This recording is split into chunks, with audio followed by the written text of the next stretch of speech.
রাস্তার একপাশে দাঁড়িয়ে আছে আকাশ, হাতে একটা শপিং ব্যাগ। হঠাৎ একটা বাচ্চা মেয়ে দৌড়ে চলে গেল রাস্তার মাঝখানে। হঠাৎ সামনে থেকে একটা ফুল স্পিডে গাড়ি আসতে লাগলো। এটা দেখে আকাশ এক দৌড়ে চলে গেল মেয়েটার কাছে। যে মেয়েটাকে কোলে নিয়ে দৌড় দিতে যাবে, এমন সময় গাড়িটা এসে আকাশকে ধাক্কা মেরে চলে যেতে লাগলো। এদিকে আকাশ কোনো রকম মেয়েটাকে রাস্তার পাশে ধাক্কা দিয়ে ফেলে দিল। আকাশের ডান পায়ের ওপর দিয়ে গাড়িটা চলে গেল। আকাশ চিৎকার করতে লাগলো।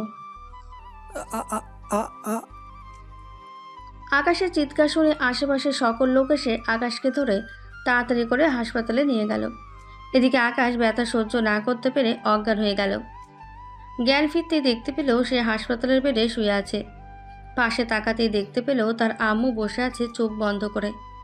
আকাশ তার হাত তার মায়ের হাতের ওপর রাখতেই আকাশের আম্মু চোখ খুলল। আকাশের দিকে তাকিয়ে বলতে লাগলো, আকাশ, বাবা, তোর কেমন লাগছে এখন? আম্মু, আমার এখন ভালো লাগতেছে। তুমি এভাবে বসে বসে ঝিমোচ্ছ কেন? আর তোমার চোখের নিচে কালি পুড়ে গেছে। কালি পড়বে না তো কি পড়বে? আজকে 15 দিন পর তোর জ্ঞান ফিরেছে। মানে কি বলতেছো আম্মু এসব তুমি? আমি 15 দিন ধরে হাসপাতালে ভর্তি। দেশের কি অবস্থা, আমাকে এখনই যেতে হবে। তোর কোথাও যাইতে হবে না, ওই দিকটা তোর আব্বু দেখে নিতেছে। তোর আব্বু সবাইকে বলেছে যে তুই আমেরিকা গেছিস একটা জরুরি কাজে। ও আচ্ছা। আকাশ বেডে শুয়ে আছে। এমন সময় ডাক্তার প্রবেশ করলো তার কেবিনে। আকাশকে চেক আপ করা শেষ হতেই ডাক্তার বলতে লাগলো, মিস্টার আকাশ, আপনি এখন পুরোপুরি সুস্থ আছেন। আপনি চাইলে বাসায় যেতে পারেন। আরেকটা কথা, আরও কিছুদিন রেস্ট করতে হবে। যদি না করেন তাহলে আপনার পায়ে আরও ব্যথা পাবেন। ঠিক আছে ডাক্তার, আজকে তাহলে আমাকে রিলিজ দিয়ে দেন, আমি বাসায় চলে যাই। আপনি গাড়িতে গিয়ে বসেন, আমি রিলিজের কাগজ পাঠিয়ে দিতেছি। আকাশ তার মায়ের সাথে চলে গেল গাড়িতে। বেশ কিছুক্ষণ পর একজন নার্স এসে রিলিজের কাগজ দিয়ে চলে গেল। ড্রাইভার ড্রাইভ করতেছে আর বলছে, স্যার, এই জন্যই আমি আপনাকে কখনো কোথাও যাইতে দেই না। দেখেছেন তো কত বড় অঘটন ঘটে গেছে। চাচা, আমি কি আর জানতাম যে আমার সাথে এমন ঘটবে? আচ্ছা, যাই হোক, বাদ দেন। আল্লাহ কপালে রাখছে, এই জন্য এমন হয়েছে। সবাই কথা বলতে বলতে চলে গেল বাসায়। আকাশ তার রুমে বসে আছে। এমন সময় তার পকেটে থাকা ফোনটা বেজে উঠল। তাকিয়ে দেখে তার বন্ধু সৌরভ ফোন দিয়েছে। কলটা রিসিভ করতেই ওই পাশ থেকে সৌরভ বলতে লাগলো, আকাশ, তুই সকালে যে গাড়ির নাম্বারটা দিয়েছিস ওই গাড়ির নাম্বার আমি ট্র্যাক করতে পেরেছি। গাড়িটা হচ্ছে মন্ত্রীর, তবে ওই গাড়িটা সবসময় তার মেয়ে নীলা চালায়। ও আচ্ছা, ওই মেয়েটার ছবি এবং আচার আচরণ কেমন সকল কিছু জেনে আমাকে কিছুক্ষণের মধ্যে জানাবি। ঠিক আছে, আমি সন্ধ্যার মধ্যে জানিয়ে দেবো সকল কিছু। এই বলে সৌরভ ফোনটা কেটে দিল। বেশ কিছুক্ষণ পর সৌরভ চলে গেল কলেজের সামনে। গাড়ি নিয়ে দাঁড়িয়ে আছে। এমন সময় পেছন থেকে একটা মেয়ে সৌরভকে উদ্দেশ্য করে বলতে লাগলো, আরে সৌরভ ভাই, আপনি এখানে কি করেন? তেমন কিছু না, একটা ইনফরমেশনের জন্য এসেছিলাম। আচ্ছা দিবা, তুমি কি এই কলেজে পড়ো নাকি? হ্যাঁ ভাইয়া, আমি আর সুমাইয়া তো এই কলেজে পড়ি। আপনি না ভর্তি করে দিয়ে গেছেন। ও, মনেই ছিল না। আসলে কাজের চাপ অনেক বেশি তো, এর জন্য আর কি মনে রাখতে পারি না তেমন। আচ্ছা, এই কলেজে তো মন্ত্রী মেয়ে নীলা পড়ালেখা করে, তাই না? হ্যাঁ ভাইয়া, কিন্তু আপনি ওই বদমেজাজি রাগী মেয়েটার বিষয়ে জানতে চাইছেন কেন? একটু দরকার আছে, এর জন্য জানতে চাইছি। আচ্ছা, তুমি ওর ব্যাপারে কি কি জানো আমাকে বলতে পারবে? ভাইয়া, ওই নীলা মেয়েটা অনেক খারাপ। এই কলেজে যাকে সরল সোজা পাবে তাকে র্যাগিং করবে, আরও অনেক খারাপ কিছু করে। এগুলো বললাম না, সে মন্ত্রী মেয়ে, তাই বলে সে তার বাবার পাওয়ার দেখায়। যাকে তাকে ইচ্ছে মতো মারে। প্রায় 15 থেকে 20 দিন আগে রাস্তায় একটা ছেলেকে গাড়ি ধাক্কা দিয়ে তার একটা পা ভেঙে ফেলেছে। এটা মন্ত্রী জানার পরও তার মেয়েকে কিছু বলে নাই। ও আচ্ছা, তুমি ক্লাসে যাও, এখন আমি চলে যাই। আর সুমাইয়াকে বলবে বেশি ঘোরাঘুরি যেন না করে। ঠিক আছে ভাইয়া। সৌরভ চলে গেল আকাশদের বাসায়। কলিং বেল দিতেই আকাশের আম্মু এসে দরজা খুলে দিল। আরে সৌরভ বাবা, তুমি ভিতরে আসো। আন্টি, আকাশের এখন কি অবস্থা? তার পা পুরোপুরি ঠিক হয়েছে তো? হ্যাঁ, এখন হালকা, পুরোপুরি ঠিক হয়েছে, তবে ডাক্তার বলেছে আরও কিছুক্ষণ রেস্ট করার জন্য। ও আচ্ছা, আমি আকাশের সাথে কথা বলে আসি। ঠিক আছে, তুমি যাও, আমি তোমাদের জন্য কফি নিয়ে আসছি। সৌরভ চলে গেল আকাশের রুমে। এদিকে আকাশ একটা সিগারেট ধরিয়ে খাচ্ছে। এমন সময় তার রুমে প্রবেশ করলো সৌরভ। সৌরভকে দেখে আকাশ সিগারেটটা ফেলে দিল আর বলতে লাগলো, কী রে সৌরভ, তোকে যা বলেছিলাম সকল ইনফরমেশন নিয়ে এসেছিস তো? হ্যাঁ, নিয়ে এসেছি। তবে একটা কথা, তোকে না বলেছি আর সিগারেট খাবি না কখনো? তাহলে সিগারেট খাস কেন? তুই একজন রাষ্ট্রপতি হয়ে যদি সিগারেট খাস, তাহলে বাইরের মানুষ তোকে দেখে আরো সিগারেট খাওয়া শিখবে। আচ্ছা আচ্ছা, আর খাবো না। এখন বল, কি খবর নিয়ে এসেছিস? নীলা মেয়েটা অনেক বদমেজাজি ও রাগী। তার বাবা মন্ত্রী বলে তার বাবার পাওয়ার দেখিয়ে সকলকে মারধর করে। আরো কিছু ইনফরমেশন পেয়েছি, সে আরো কিছুদিন আগেও একটা বাচ্চা ছেলেকে এইভাবে মেরে ফেলেছে। এই কথাটা তার বাবার টাকা দিয়ে লুকিয়ে ফেলেছে। আমি গতকালকে এই কথাটা জানতে পেরেছি। যেহেতু জানতে পেরেছিস ওই পরিবারের ঠিকানা জানিস নাকি? যদি জেনে থাকিস তাহলে চল এখনই। না, এখন যাওয়া যাবে না। তোর পায়ের অবস্থা আগে ঠিক হোক, এরপর না হয়ে যাব। দেখ, আমার পায়ের অবস্থা এখন পুরোপুরি ঠিক আছে। আমাকে নিয়ে তোর চিন্তা করতে হবে না। তোকে যেটা বলেছি সেটা কর। তুই নিচে চল, এরপর আমি আসতেছি। সৌরভ আর কিছু না বলে চলে গেল নিচে। এদিকে আকাশ তার ডলার থেকে 20 লক্ষ টাকা নিয়ে একটা ব্যাগের ভেতরে ভরে নিল। সিঁড়ি দিয়ে নিচে নেমে আসলো। আকাশকে দেখে তার আম্মু বলতে লাগলো, কিরে, তুই এখন কোথায় যাচ্ছিস? তোর পা এখনো ঠিক হয়নি, তুই যাইস না বাহিরে। আহ আম্মু, আমার পা একদম ঠিক আছে। তুমি আমাকে নিয়ে চিন্তা করো না, আমি কিছুক্ষণের মধ্যে চলে আসব। ঠিক আছে, তাড়াতাড়ি আসবি। আমার কথা তো কখনো শুনবি না, তাই আর বারণ করলাম না। যা তাহলে। আকাশ চলে আসলো বাইরে। এসে দেখে সৌরভ গাড়িতে বসে আছে। আকাশ গাড়িতে উঠতে সৌরভ বলতে লাগলো, এখন কি তুই ওখানে যাবি? হ্যাঁ, আমি ওই বাসায় যাব। ওদের সাথে আমি কথা বলবো। আর মন্ত্রীর মেয়েকে তো আমি দেখে নিব। তোকে আর একটা কাজ দিতেছি। আবার কি কাজ? তুই যে করেই হোক মন্ত্রীর ড্রাইভারকে কয়েক মাসের জন্য টাকা দিয়ে তাকে ছুটি দিয়ে দে। আমি তাদের বাসায় ড্রাইভার হিসেবে যাব। এরপর মন্ত্রীর মেয়েকে ঠিক করব। আকাশ দেখ, মেয়েটা কিন্তু অনেক রাগী এবং অনেক খারাপ কাজ করে। তুই প্লিজ এসব করিস না। মেয়েটা তোর সাথেও খারাপ ব্যবহার করতে পারে। তোকে কোনো চিন্তা করতে হবে না। একবার ওই বাসায় যাইতে পারলেই পরেরটা আমি দেখে নেব। সৌরভ আর কিছু বলল না, চুপচাপ গাড়ি চালাতে লাগলো। বেশ কিছুক্ষণ পর সৌরভ আকাশকে নিয়ে চলে আসলো সেই বাসায়। দরজায় ঠকঠক করতেই দরজা খুললো একজন মহিলা। আকাশ আর সৌরভকে দেখে বলতে লাগলো, আপনারা কি আর এখানে কি চাই? আমরা কি ঘরের ভেতরে গিয়ে কথা বলতে পারি? হ্যাঁ, ভেতরে আসি। আকাশ আর সৌরভ চলে গেল ঘরের ভিতরে। আকাশ দাঁড়িয়ে আছে, এমন সময় সৌরভ বলতে লাগলো, আপনি একবার ভালোভাবে ওনার দিকে তাকিয়ে দেখেন তো চিনতে পারেন কিনা ওনাকে। না তো, ওনাকে চিনতে পারছি না। অনেকে। উনি হচ্ছে রাষ্ট্রপতি আকাশ চৌধুরী। স্যার, আপনি আমার বাসায় এসেছেন? আমি কখনোই ভাবতে পারি নাই আপনি আমাদের বাসায় আসবেন। একটু দাঁড়ান, আমি পাশের বাড়ি থেকে চেয়ার এনে দিতেছি। না, চেয়ার লাগবে না।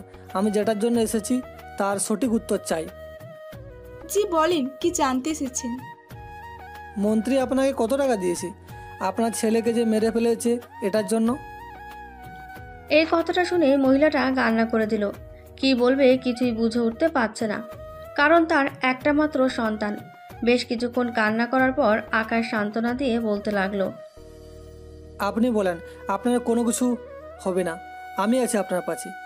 আপনাকে কত টাকা দিয়েছে? 4 লক্ষ টাকা দিয়েছি আমাকে। ও আচ্ছা, আপনি কি থানায় মামলা করেছেন? হ্যাঁ করেছিলাম, কিন্তু টাকা দিয়ে তারা মামলাটা উঠিয়ে নিয়েছে। নরসিংদী সদর থানায় মামলা করেছিলাম। ও আচ্ছা, এই নেন, এখানে 10 লক্ষ টাকা আছে। এই টাকাটা আপনি রাখেন। আর মন্ত্রী এবং তার মেয়েকে আমি উচিত শিক্ষা দিব, চিন্তা করবেন না আপনি। আর আপনার বর কোথায় তাকে তো দেখতেছি না। আমার বর রিক্সা চালায়, এই তো একটু পর আসবে। এই নেন আমার ভিজিটিং কার্ড, কালকে আর কোম্পানির সামনে গিয়ে বলবেন এই নম্বরে ফোন দিতে। আমি আপনার স্বামীকে ভালো একটা চাকরি দিয়ে দেব, যাতে আপনাদের আর কোনো কষ্ট না হয়। ঠিক আছে স্যার। আকাশ আরও কিছুক্ষণ কথা বলে চলে গেল বাসায়। রাতে খাবার টেবিলে বসে আছে আকাশ এবং তার আব্বু আম্মু। এমন সময় আকাশের আব্বু বলতে লাগলো, আকাশ, আমি মন্ত্রীর মেয়ের নামে মামলা করতে চাইছিলাম, তুই যদি বলিস তাহলে আমি মামলা করে দিয়ে আসবো। না আব্বু, মামলা করার দরকার নেই, যা করার আমি নিজে করে নিব। আর মন্ত্রীর মেয়ে এ বাড়ির বউ হয়ে আসবে। আকাশের কথা শুনে সবাই অবাক হয়ে গেল। এমন সময় আকাশের আম্মু বলতে লাগলো, আকাশ, তুই এসব কি বলছিস বাবা? যে মেয়েটা তোর পায়ের উপর দিয়ে গাড়ি চালিয়ে চলে গেছে, তুই কিনা সেই মেয়েটাকে এই বাড়ির বউ করে নিয়ে আসতে চাইছিস? হ্যাঁ আম্মু, সে এই বাড়ির বউ হয়ে আসবে। আর আমি কাল থেকে এই বাসায় থাকবো না, মন্ত্রীর বাসায় থাকবো। ওই বাসায় থেকে তার মেয়েকে এমন শিক্ষা দেব যাতে কোনোদিন আর কোনো গরিবদের উপর অত্যাচার না করতে পারে। ঠিক আছে, তো যেটা ভালো লাগে সেটাই কর। আমি আর কি বলবো? মেয়ে যেহেতু তোর পছন্দ হয়েছে, তাহলে তুই বিয়ে করে নিয়ে আসতে পারিস, তাতে আমাদের কোনো আপত্তি নেই। আকাশ খাওয়া দাওয়া করে চলে গেল তার রুমে। বিছানায় শুয়ে আছে এমন সময় আকাশের আব্বু আকাশের রুমে আসলো। আকাশ, যা করার ভেবেচিন্তে করিস বাবা, পরে যেন পস্তাতে না হয় তোকে। মেয়েটার ব্যাপারে আমি অনেক কিছু শুনেছি, মেয়েটা অনেক খারাপ। যদি তোর ভালো লাগে মেয়েটাকে, তাহলে তুই নিয়ে আসতে পারিস, আমাদের কোনো আপত্তি নেই। আব্বু, তোমরা কোনো চিন্তা করো না, ওই মেয়েকে কীভাবে সাহায্য করতে হয় আমি ভালো করেই জানি। একদম গ্রামের মেয়েদের মতো করে এরপর এ বাড়িতে আনবো, তুমি কোনো চিন্তা করো না। ঠিক আছে, এখন ঘুমা, আমি আমার রুমে যাই। আকাশের আব্বু চলে গেল তার রুমে। এদিকে আকাশ কিছুক্ষণ ফোন টিপাটিপি করার পর ঘুমিয়ে গেল। পরের দিন সকাল 10টা, আকাশ দাঁড়িয়ে আছে মন্ত্রীর বাড়ির সামনে। এমন সময় দারোয়ান বলতে লাগলো, এই ছেলে এখানে কি করো? চাচা, আমি এই বাড়ির নতুন ড্রাইভার, আসাদ চৌধুরী আমাকে আসতে বলেছে। ও আচ্ছা, তুমি একটু দাঁড়াও, এখানে আমি স্যারকে ফোন দিয়ে জিজ্ঞাসা করতেছি। আর তোমার নাম কি? আমার নাম হচ্ছে আকাশ। দারোয়ান ফোন দিল আশাদ চৌধুরীর মানে মন্ত্রীকে। কয়েকবার রিং হতেই মন্ত্রী রিসিভ করলো ফোনটা। হ্যালো রহমত।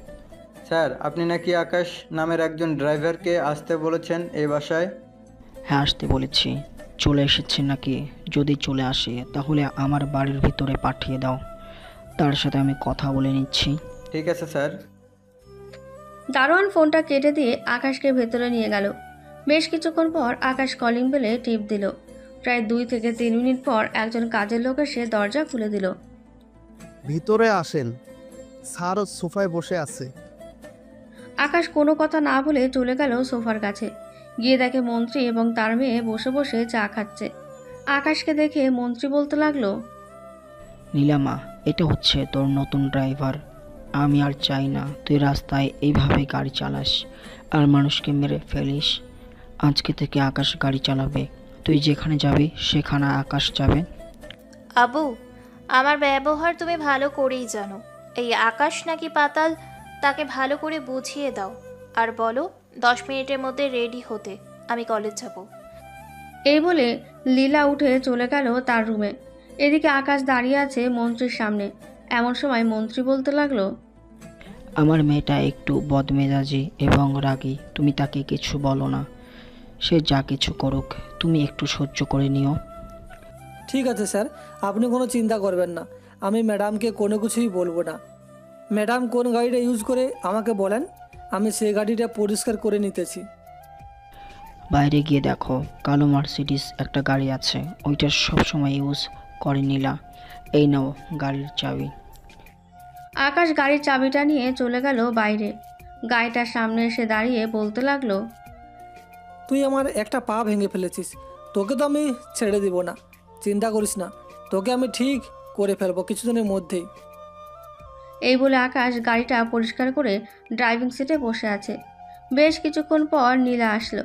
পেছনের সিটে বসে দরজাটা লাগিয়ে দিল আর বলতে লাগলো, গাড়িটা কলেজের দিকে নিয়েছে। আর খুব ফাস্ট গাড়ি ড্রাইভ করবি।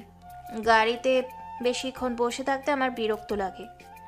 আকাশ কিছু না বলে ড্রাইভিং করতে লাগলো। গাড়ির স্পিড 70 করে ড্রাইভ করছে। এটা দেখে নীলা বিরক্ত হয়ে বলতে লাগলো, কিরে, তুই গাড়ি চালানো কার কাছে শিখেছিস বলতো? এভাবে কেউ গাড়ি চালায়? 100 বা 120 স্পিডে গাড়ি চালা। ম্যাডাম, আশেপাশে অনেক মানুষ আছে, এত জোরে গাড়ি চালালে হঠাৎ যদি কেউ সামনে এসে পড়ে তাহলে তো সে মারা যাবে, তখন কি হবে? তাই আস্তে আস্তে চালাচ্ছি। আমার বাবা মন্ত্রী, উনি সব সামলে নেবে। তোকে যেটা বলছি সেটা কর। গাড়ি 100 বা 120 স্পিডে চালা।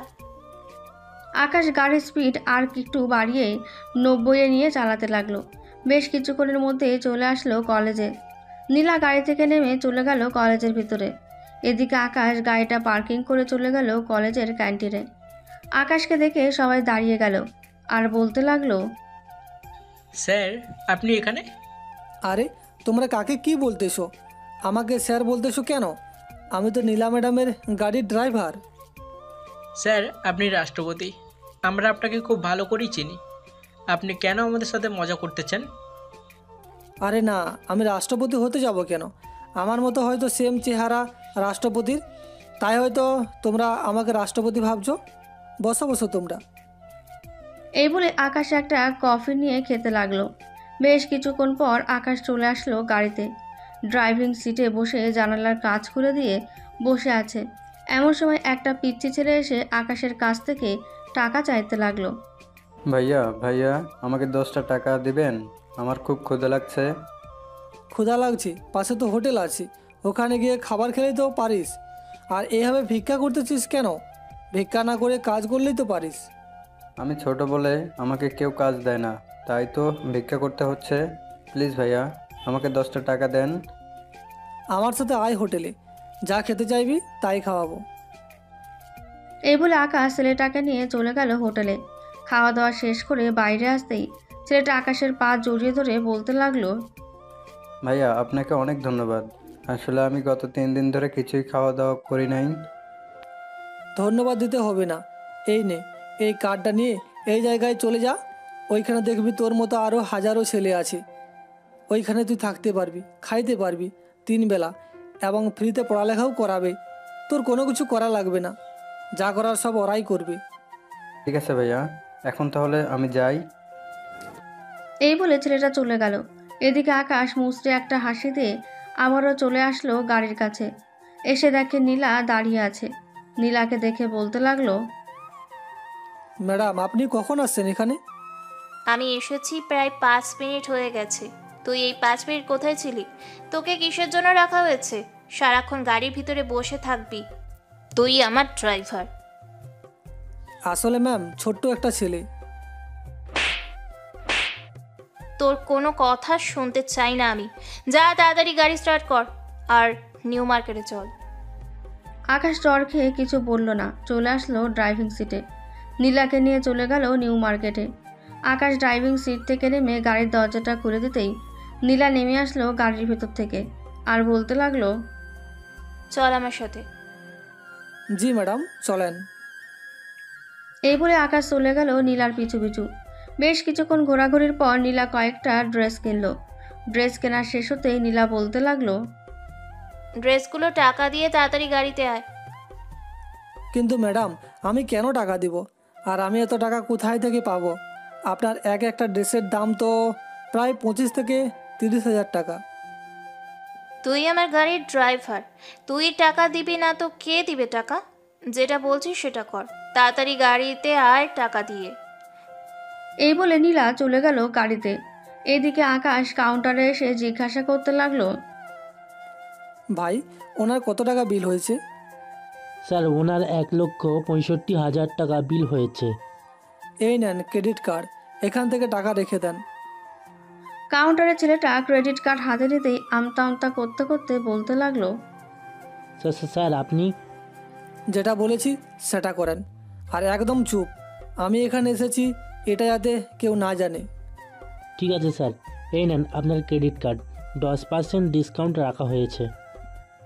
আকাশ আর কিছু না বলে চলে গেল ওইখান থেকে। নিচে গাড়ির সামনে আসতে নীলা বলতে লাগলো, কিরে, টাকা দিয়ে এসেছিস নাকি? না ম্যাডাম, পুরো টাকা দিতে পারি নাই, অল্প কিছু টাকা ছিল আমার কাছে, ওটা দিয়ে এসেছি। বলেছি পরে আবার দিয়ে যাব। ও আচ্ছা, এখন তাড়াতাড়ি চল বাড়ির দিকে। আকাশ কিছু না বলে ড্রাইভ করতে লাগলো। কিছুক্ষণের মধ্যেই আকাশ চলে আসলো নীলাদের বাসায়। কলিং বেল দিতে নীলার আম্মু এসে দরজা খুলে দিল। কি রে নীলা, আজকে এত তাড়াতাড়ি চলে আসলি যে? আর এত শপিং কার জন্য করেছিস? কেন, আমার জন্য করেছি। প্রতিদিন এত এত টাকা খরচ করিস কেন বলতো? তোর আব্বু মন্ত্রী হয়েছে বলে কি এত এত টাকা খরচ করতে হবে? আম্মু, তুমি যেটা বুঝবা না সেটা নিয়ে কথা বলতে এসো না, যাও তো এখান থেকে। এই বলে নীলা চলে গেল তার রুমে। এদিকে আকাশ দাঁড়িয়ে আছে। আকাশকে দাঁড়িয়ে থাকতে দেখে নীলার আম্মু বলতে লাগলো, বাবা, তুমি দাঁড়িয়ে আছো কেন? তুমি নীলার পাশের রুমে চলে যাও, আজ থেকে ওই রুমটা তোমার। ঠিক আছে ম্যাডাম, যাইতেছি। এই বলে আকাশ চলে গেল নীলার পাশের রুমে। ফ্রেশ হয়ে বিছানায় বসে আছে। এমন সময় পাশের রুম থেকে নীলার চিৎকার শুনতে পেল। নীলা চিৎকার করতে করতে বলছে, দেখ রাহুল, তুই যদি এটা করিস তাহলে আমি তোর জীবন চূর্ণ বিচূর্ণ করে ফেলবো। নীলা এসব বলছে, ওই পাশ থেকে কি কথা বলছে তা শোনা যাচ্ছে না। বেশ কিছুক্ষণ পর নীলা চলে আসলে আকাশের রুমে। এসে দেখে আকাশ ফোন টিপছে। এটা দেখে নীলা আকাশকে বলতে লাগলো, আকাশ চলো একটা জায়গায় যাব। জি ম্যাডাম, চলেন। আকাশ চলে আসলো নিচে, ড্রাইভিং সিটে বসে আছে। পেছনে নীলা চুপচাপ বসে কি যেন ভাবছে। নীলাকে চুপচাপ দেখে আকাশ বলতে লাগলো, কি হলো ম্যাডাম, হঠাৎ এত চুপচাপ? সকালে তো আমার সাথে বেশ কড়া গলায় কথা বলেছেন, এখনও তো চুপচাপ কেন? তুমি গাড়ির ড্রাইভারের মতো থাকবে, এত কথা বলো কেন? আমার যখন যা মন চাই তাই করব। হঠাৎ নীলার এমন আচরণ দেখে আকাশ আর কিছু বলল না, চুপচাপ গাড়ি চালাতে লাগলো। প্রায় 35 মিনিট গাড়ি চালানোর পর আকাশ নীলাকে নিয়ে চলে আসলো একটা কফি শপে। নীলা গাড়ি থেকে নেমে বলতে লাগলো, চুপচাপ গাড়িতে বসে থাকবে, কোথাও যাবে না, আমি কিছুক্ষণের মধ্যে আসতেছি। এই বলে নীলা চলে গেল। এদিকে আকাশ গাড়িতে বসে আছে। এমন সময় আকাশের ফোনটা বেজে উঠল। তাকিয়ে দেখে তার আব্বু ফোন দিয়েছে। কলটা রিসিভ করতেই ওই পাশ থেকে তার আব্বু বলতে লাগলো, আকাশ, বড় একটা সমস্যা হয়ে গেছে, তুই কি এখন আসতে পারবি নাকি আমি কেসটা হ্যান্ডেল করব? আব্বু, আমি তো এখন আসতে পারবো না, তুমি একটু দেখো, আর যদি আমাকে প্রয়োজন হয় তাহলে বলো, আমি রাতে আসতেছি 9টার দিকে। ঠিক আছে, আমি তাদের বলে দিতেছি রাত 9টার সময় আসার জন্য। আচ্ছা, এখন তাহলে রাখি, পরে কথা হবে। এই বলে আকাশ ফোনটা কেটে দিল। বেশ কিছুক্ষণ পর আকাশ দেখতে পেল নীলা কান্না করতে করতে কফি শপ থেকে বের হয়ে আসছে। নীলাকে কান্না করতে দেখে আকাশ কিছুটা অবাক হলো, আর মনে মনে বলল, কি ব্যাপার, এত রাগী মেয়ে হঠাৎ কান্না করতে করতে আসতেছে? কিছু তো একটা হয়েছে, আসুক, আসলে জিজ্ঞাসা করব। আকাশ গাড়ি থেকে নেমে দরজাটা খুলে দিল। নীলা গাড়িতে উঠতেই আকাশ ড্রাইভিং সিটে এসে বসে পড়ল আর বলতে লাগলো, ম্যাডাম, কফি শপে কারোর সাথে কিছু হয়েছে নাকি? আপনি কান্না করতে করতে আসলেন যে? নীলা কোনো কথাই বলতেছে না। এটা দেখে আকাশ আর কিছু জিজ্ঞেস করলো না। আকাশ ড্রাইভ করতে করতে চলে আসলো একটা সুন্দর লেকের পাড়ে। গাড়িটা এক সাইডে রেখে আকাশ বলতে লাগলো, ম্যাডাম, গাড়ি থেকে একটু নামেন, আপনাকে একটা জায়গায় নিয়ে এসেছি, জায়গাটা খুব সুন্দর, একবার ঘুরে দেখেন। আকাশের কথা শুনে নীলা গাড়ি থেকে নেমে গেল। বেশ কিছুক্ষণ ঘোরাঘুরি করার পর নীলা আকাশকে বলতে লাগলো, ধন্যবাদ আকাশ, আমাকে এত সুন্দর জায়গায় নিয়ে আসার জন্য। ধন্যবাদ দিতে হবে না ম্যাডাম, একটা কথা জিজ্ঞাসা করি, উত্তর দিবেন তো? হ্যাঁ, বলো কি কথা। কফি শপে কী হয়েছিল আমাকে একটু বলবেন? আসলে আমি একটা ছেলের সাথে রিলেশন করি। ছেলেটা হচ্ছে এমপির ছেলে। তার কাছে আমার অনেক গোপন ছবি আর ভিডিও আছে। সে আমাকে ব্ল্যাকমেল করতেছে, বলতেছে যে তাকে 10 কোটি টাকা না দিলে সে এগুলো সোশ্যাল মিডিয়ায় ছেড়ে দিবে। ও আচ্ছা, আপনি এসব নিয়ে চিন্তা করতেছেন? আরে এসব নিয়ে চিন্তা করেন না, আপনি নিশ্চিন্তে থাকেন, সে আর আপনাকে ফোন দিয়ে বিরক্ত করবে না, আর টাকাও চাইবে না। মানে তোমার কথা আমি কিছুই বুঝলাম না। সে যদি সোশ্যাল মিডিয়ায় ছবি আর ভিডিও ভাইরাল করে দেয়, তাহলে আমার আত্মহত্যা করা ছাড়া আর কোনো উপায় নেই। আমি তো বলেছি আপনি নিশ্চিন্তে থাকেন, এসব কোনো কিছুই হবে না। চলেন এখন বাসায় যাই। আর আমি তো রাতে আমাদের বাসায় যাব, আম্মু একটু অসুস্থ। ঠিক আছে, তবে আবার রাতেই চলে আসতে হবে, কারণ কালকে একটা ইম্পর্টেন্ট ক্লাস আছে, ওটাই করতে হবে। ঠিক আছে ম্যাডাম, এখন তাহলে যাই। চলো। আকাশ ড্রাইভ করতে লাগলো। কিছুক্ষণ ড্রাইভ করে চলে আসলো বাসায়। রাতে খাবার টেবিলে বসে আছে সবাই। আকাশ বসে আছে, এমন সময় নীলার আব্বু বলতে লাগলো, আকাশ ঠিক মতো ড্রাইভ করতেছো তো? নীলা, তোর কোনো সমস্যা হচ্ছে না তো? না আব্বু, আমার কোনো সমস্যা হচ্ছে না। আকাশ, তুমি না বললে তোমাদের বাসায় যাবে? 9টা তো প্রায় বেজে গেছে, কখন যাবে তুমি? এই তো ম্যাডাম, এখনই চলে যাব। যাওয়ার আগে আমাকে একটু পার্টি অফিসে নামিয়ে দিয়ে যেতে পারবে আকাশ? জি স্যার, পারবো। কখন যাবেন আপনি পার্টি অফিসে? এই তো এখনই যাব, চলো। আকাশ নীলার আব্বুকে নিয়ে চলে আসলো পার্টি অফিসে। নামিয়ে দিয়ে আকাশ চলে আসলো তাদের বাসায়।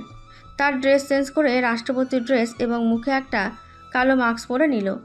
নিচে আসতেই আকাশ গাড়িতে বসে পড়ল। ড্রাইভার ড্রাইভ করছে। কিছুক্ষণের মধ্যেই আকাশ চলে আসলো পার্টি অফিসে। গেট দিয়ে প্রবেশ করতেই সবাই সালাম দিতে লাগলো।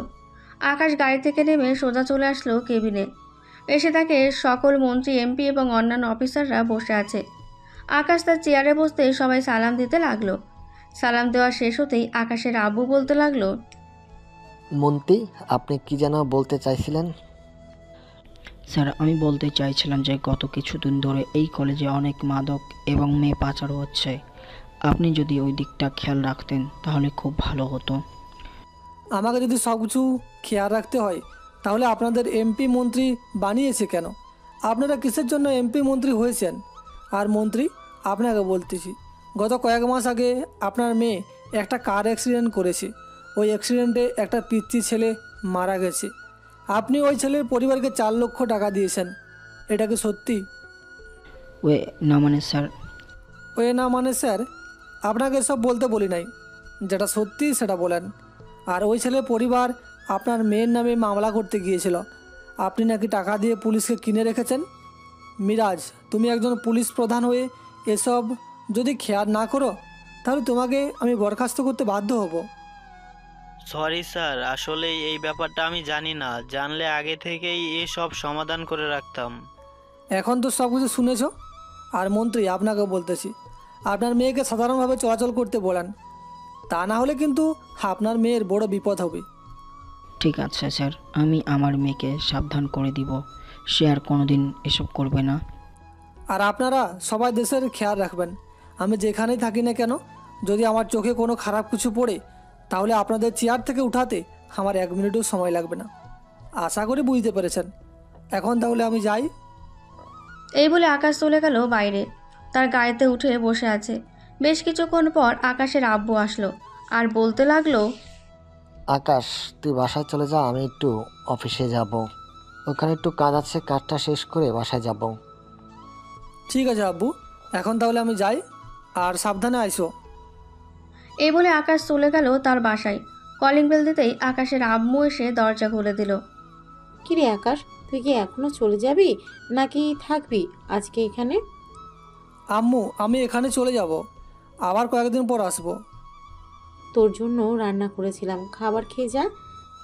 আচ্ছা, তুমি খাবার রেডি করো, আমি ড্রেস চেঞ্জ করে আসতেছি। এই বলে আকাশ চলে গেল তার রুমে। ড্রেস চেঞ্জ করে নিচে চলে আসলো। খাবার টেবিলে বসতেই আকাশের ফোনটা বেজে উঠল। তাকিয়ে দেখে মন্ত্রী ফোন দিয়েছে।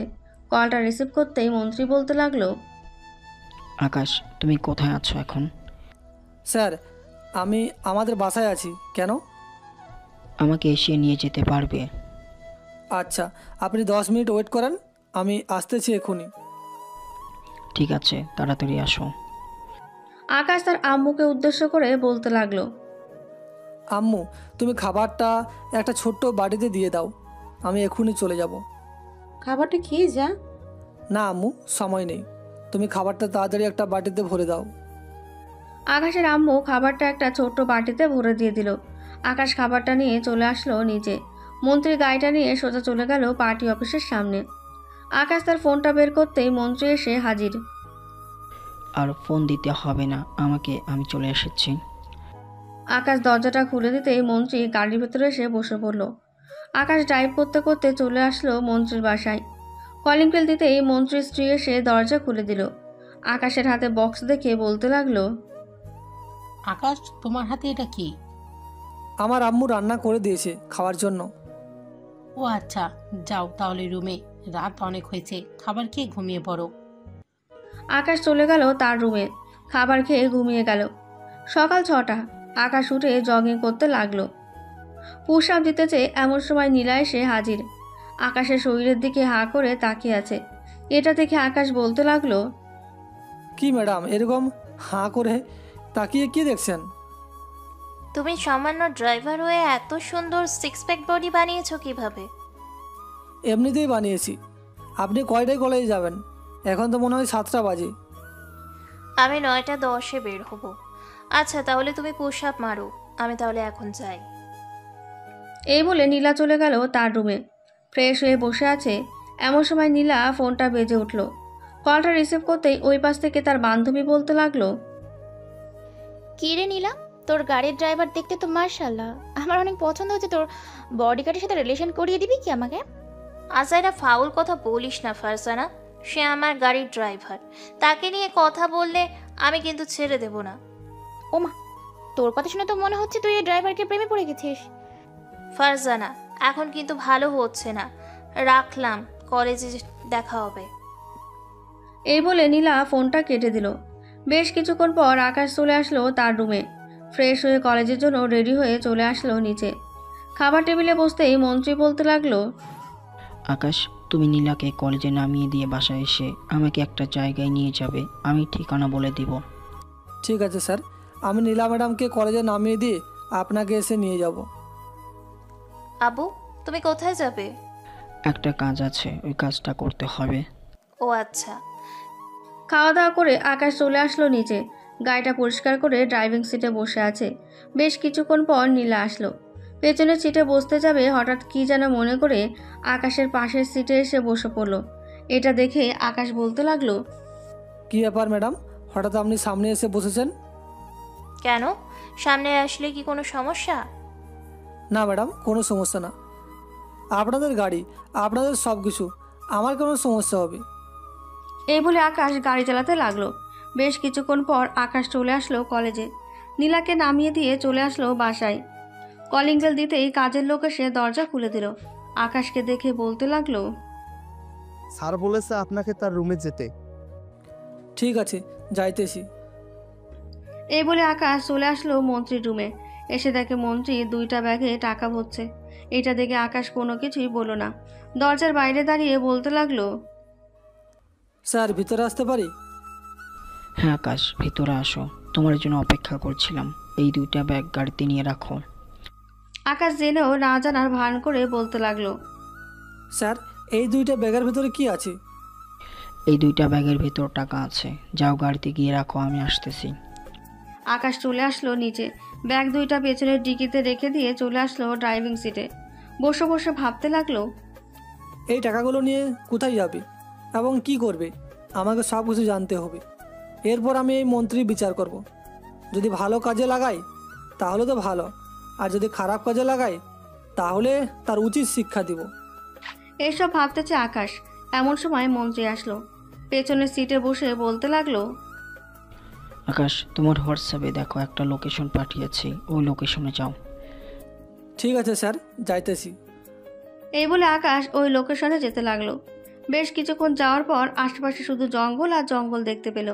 এটা দেখে আকাশ বলতে লাগলো, স্যার চারিপাশে তো জঙ্গল আর জঙ্গল, আপনি কোথায় যাইতেছেন? তুমি লোকেশনে যাও, এরপর নিজের চোখে দেখতে পারবে কোথায় যাইতেছি। আকাশ আর কিছু বলল না, চলে গেল সেই লোকেশনে। বেশ কিছুক্ষণ পর আকাশ সেই লোকেশনে পৌঁছে যেতেই কয়েকজন অস্ত্রধারী লোক এসে গাড়িটা ঘেরাও করে ফেলল। মন্ত্রী গাড়ি থেকে নামতেই বলতে লাগলো, আকাশকে ছেড়ে দাও, সে আমার গাড়ির ড্রাইভার। আকাশ, টাকাগুলো নিয়ে চলে আসো আমার সাথে। ঠিক আছে স্যার, আমি আসতেছি। আকাশ একবার চারিপাশটা ঘুরে ঘুরে দেখে নিল। গাড়ির ডিকি থেকে টাকার 2টা লাগেজ নিয়ে হাঁটতে লাগলো মন্ত্রীর পিছু পিছু। প্রায় 5 মিনিট হাঁটার পর আকাশ আর মন্ত্রী চলে আসলো ছোট্ট একটা ঘরের সামনে। মন্ত্রীকে দেখে একজন লোক এগিয়ে এসে বলতে লাগলো, কি ব্যাপার মন্ত্রী, এতদিন পর আমাদের কথা মনে পড়লো? কোনো কাজ থাকলে আমাদের কথা মনে পড়ে, আর কাজ না থাকলে আমাদের কথা মনে পড়ে না, তাই না? না শামসুল, সেটা কথা না। আসলে তুমি তো জানোই আমি মন্ত্রী হয়েছি। একজন মন্ত্রীর কত কাজ থাকতে পারে, সারাদিন সেসব কাজ করে সময় পাই না এখন আসার জন্য। সব কিছু বুঝলাম, আজকে আমাদের স্মরণ করলেন কেন সেটা জানতে পারি? তোমাদেরকে বড় একটা কাজ দিব, যদি এটা করতে পারো তাহলে আমার জায়গা তোমাকে দিয়ে দিব। কি এমন বড় কাজ শুনি আগে, এরপর না হয় ভেবেচিন্তে উত্তর দিব। আমাদের রাষ্ট্রপতিকে মারতে হবে।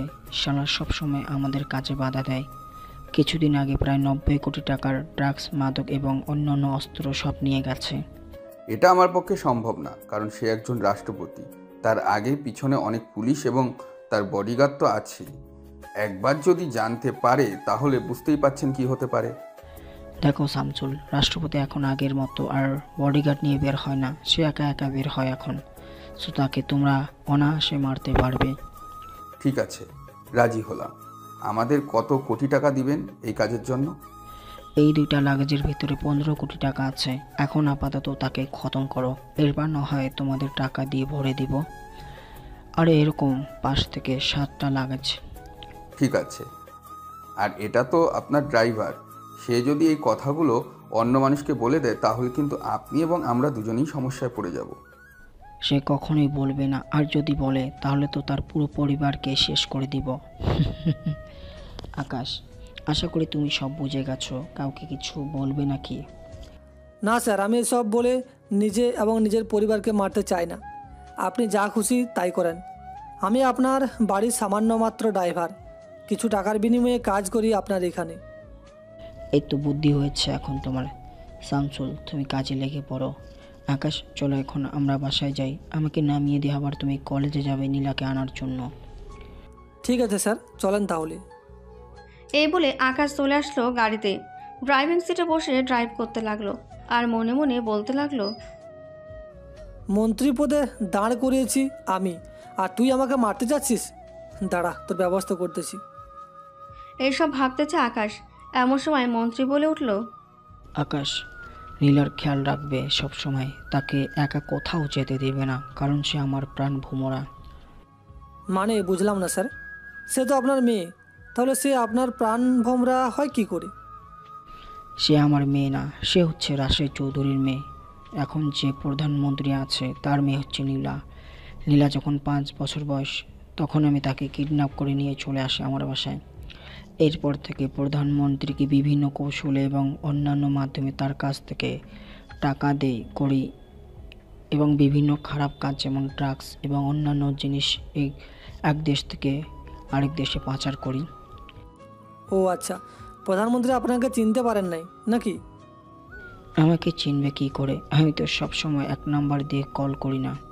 যখন আমার কিছু প্রয়োজন হয় তখন বিভিন্ন নাম্বার দিয়ে কল করি বা তার বাসায় চিঠি পাঠিয়ে দেই। ও আচ্ছা, তাহলে নীলা ম্যাডাম কি এখনও জানে না আপনি তার বাবা নাকি? নীলা তো আমাকে আব্বু বলে ডাকে, কিন্তু সে জানে না সে যে প্রধানমন্ত্রীর মেয়ে, আর জানতে পারবেও না কখনো। এই সকল কিছু বলতে বলতে চলে আসলো বাসায়। মন্ত্রীকে নামিয়ে দিয়ে চলে গেল কলেজে। গিয়ে দেখে কলেজ এখনও ছুটি হয়নি। ড্রাইভিং সিটে বসে তার পকেট থেকে ফোনটা বের করলো। ফোন দিল মন্ত্রীর নাম্বারে। একবার কল বাজতেই প্রধানমন্ত্রী ফোনটা রিসিভ করলো। আসসালামু আলাইকুম স্যার, কেমন আছেন? ওয়ালাইকুম সালাম, ভালো আছি। আপনি কেমন আছেন? আমিও আলহামদুলিল্লাহ ভালো আছি। তা হঠাৎ ফোন দিলেন, কোনো কাজ আছে নাকি? আপনার মেয়েকে খুঁজে বের করেছি আমি। হোয়াটসঅ্যাপে আপনার মেয়ের পিক পাঠিয়েছি, একবার দেখেন। প্রধানমন্ত্রী পিকটা দেখে বলতে লাগলো, এটা তো মন্ত্রীর মেয়ের পিক। আপনি আমাকে বলতেছেন কেন? এটা আমার মেয়ে। এটাই আপনার মেয়ে মন্ত্রী। আপনার মেয়েকে কিডন্যাপ করে নিয়ে গেছে সে ছোট্টবেলায়। আজকে মন্ত্রী আমাকে সব কিছু খুলে বলেছে, তবে আমার আসল পরিচয় মন্ত্রী এখনও জানে না। আমি তার বাড়ির ড্রাইভার হিসেবে কাজ করতেছি এখন। স্যার, আপনি যে করেই হোক আমার মেয়েকে আমার কাছে ফিরিয়ে দেন। আমি আপনার 2টা পায়ে পড়ি। একটু সময় দেন, আমি আপনার মেয়েকে ফিরিয়ে দেব, চিন্তা করবেন না। আচ্ছা এখন রাখি, পরে কথা হবে। আর এসব নিয়ে আলোচনা করবেন না, সময় মতো আমি আপনার মেয়েকে ফিরিয়ে দেব। ঠিক আছে। এই বলে আকাশ ফোনটা কেটে দিল। ড্রাইভিং সিট থেকে বের হয়ে চলে আসলো গেটের সামনে দোকান থেকে আইসক্রিম নিয়ে খেতে লাগলো। এমন সময় আকাশের সামনে এসে দাঁড়ালো নীলা। আকাশকে আইসক্রিম খেতে দেখে বলতে লাগলো, একা একা খাচ্ছেন আমাকে না দিয়ে? আপনার কিন্তু পেট খারাপ হবে। দোকানে তো অনেক আছে, আপনি কিনে খান, আসেন আপনাকে কিনে দিই। এই বলে আকাশ নীলাকে একটা আইসক্রিম কিনে দিল। দুজন আইসক্রিম খেতে খেতে চলে আসলো গাড়ির সামনে। এমন সময় হঠাৎ করে কোথা থেকে যেন একটা গুলি এসে গাড়ির কাছে এসে লাগলো। আকাশ আশেপাশে তাকিয়ে দেখে কয়েকজন গুন্ডা এদিকেই আসছে। এটা দেখে আকাশ তাড়াতাড়ি করে নীলাকে গাড়িতে উঠিয়ে ড্রাইভ করতে লাগলো। এদিকে গাড়ির পিছনে সেই গুন্ডারা তাদের বাইক নিয়ে পিছু করছে। কিছুক্ষণের মধ্যেই আকাশ চলে আসলো একটি গলিতে। গাড়ি থেকে নেমে নীলাকে নিয়ে দৌড়াতে লাগলো। নীলা দৌড়াচ্ছে আর বলছে, আকাশ, ওরা কারা? ওরা আমাদের পিছু নিয়েছে কেন? আমি এসব কিছু জানি না, ওরা আমাদের পিছন নিয়েছে কেন। তাদের দেখে বোঝা যাচ্ছে হয়তো আপনাকে মারার জন্য কেউ সুপারিশ করেছে।